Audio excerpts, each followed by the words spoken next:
think that newspapers have always liked to make things personal. It sells more papers than the issue. We have a saying in newspapers which is things are worthy but dull if they're too issues-led. So it doesn't surprise me in the slightest that it's becoming more personal as the clock ticks towards the key date, Helen, that no good can come of a politician mentioning Hitler.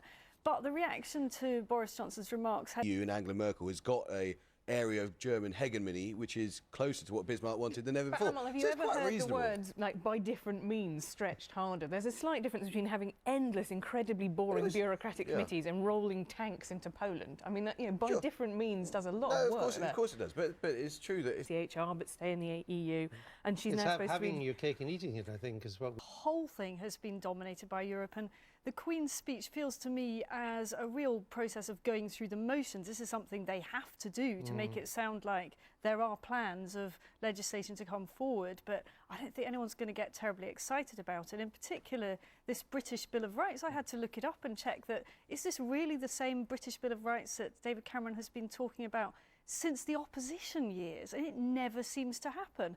And ultimately, the problem with it is, unless you come out of the ECHR, it's not going to make any... That's the European Court. Unless you come out of the European Court, it doesn't matter how many British bills of rights you have. It's not going to make any difference. In the end, you can always go to Strasbourg if you feel you've been hard done. That's right. OK. What was your takeaway with the Ian Duncan-Smith interview? I think he's an interesting media performer. I'm not sure whether or not he's got appeal beyond the base. I think that's the really interesting thing there. So the swing voter that everybody's trying to target is, you know, to give a... This is still a real problem for the Out campaign. You know that they still don't have enough people that appeal beyond preaching to the converted. I was at the premiere of Brexit, the movie, earlier this week, and I felt it was a missed opportunity. You know, more... What's that, a proper film?